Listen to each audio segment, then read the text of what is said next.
My name is Karen and I'm a survivor of sexual abuse and assault. I grew up in the northeast of England. My abuse started when I was a child of 3. I've got 3 siblings, 2 brothers and 1 sister. I wasn't a happy child. I felt that I had been neglected and left out. My abuse, I recall, started when I was 3. I remember at the time I was eating an Easter egg, so it was obviously at Easter time that the first time of the sexual abuse started. I recall my dad took me out of the cot, picked me up and took me into his bedroom. He'd laid on the bed with his and asked me to play with his. I got scared and started to cry. He got angry, told me to stop crying. I didn't stop crying, so he basically grabbed hold of my arm and he chucked me on the floor. The abuse of my dad happened basically every day from the age of 3 until I was 15.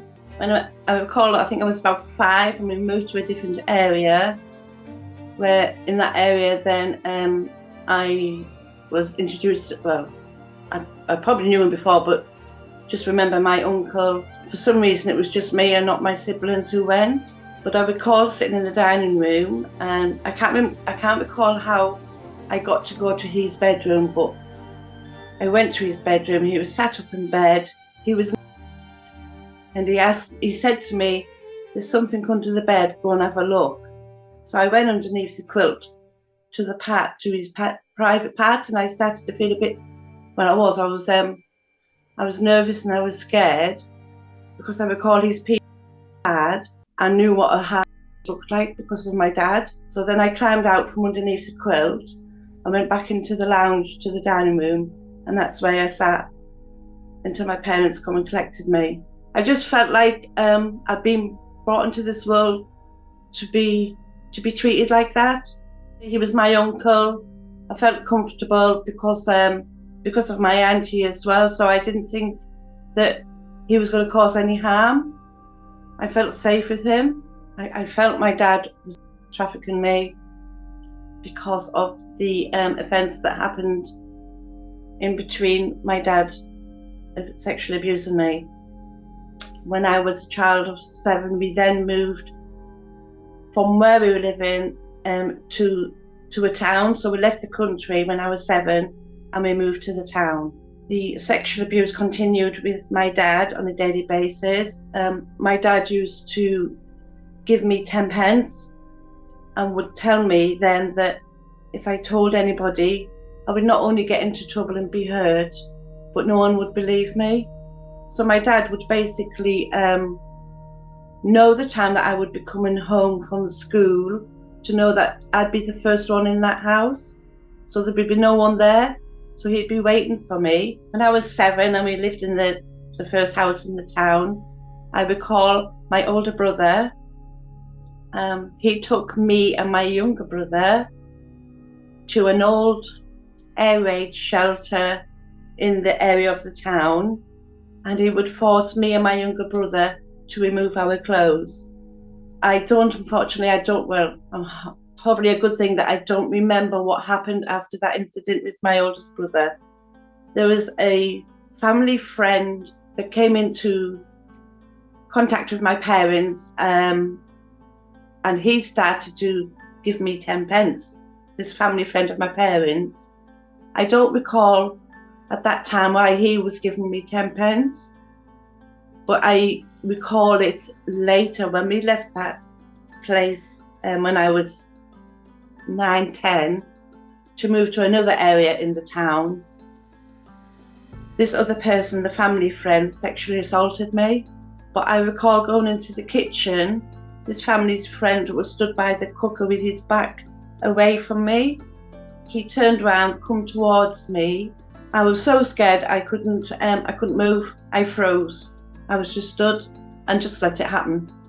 At the age of 14, in the same house, I was then sexually assaulted by my older brother. My brother was 3 years older, so I think he was 17. He got up from the floor, came over to me when I was sat on the sofa. He rested himself on top of me that I could not move. I must have shouted at least 4 times before my mum, who was in bed upstairs above the lounge, came downstairs, saw what he was trying to do to me, looked at me, and then she said to me, "Karen, get them stairs now." I would be coming home on my own, going through the front door. My dad would be upstairs, stood on the landing, and he would shout my name. So I would go upstairs to find my dad stood on top of the landing with his out of his pants, where he would want me to him. So at this point of being a child of 3 until 14, had been sexually abused, assaulted by 5 people, and I feel that my dad was trafficking me out. He was allowing it to happen. My sister at the time, the abuse was happening to her with my father. She'd had actually reported it to the police. I recall at 15, I came downstairs and the police basically raided the house. They broke the door down to come into the house. My dad was then taken away, but I don't know what happened afterwards because I wasn't allowed to stay in the same town. I had to leave the town to go and live with my auntie while the investigations were going on. My sister was 17, 18 when she went to the police. 6 days after I turned 16, after leaving school, when I went for a job interview where I was a victim of rape by 2 men. The job interview was held in a hotel, so it was one big room. So I thought it was a bit strange to go for a job interview in one big room with 2 young men stood there. But it turned out it wasn't just me, it was like a group interview. After the court, and the court had thrown out the trial of my dad, I'd left home then when I was 16. It was a couple of months later that then I started to have contact again with my mum and dad. Obviously when I was 16, I'd left, all the abuse had stopped after the rape. And then it wasn't until I was 19 I met my first husband. I moved to the south with my husband, and I felt a relief that chapter had been left behind and I could start a new one with my husband to be at the time. I did tell my husband about my dad and about my brother, but I didn't open up about all of them.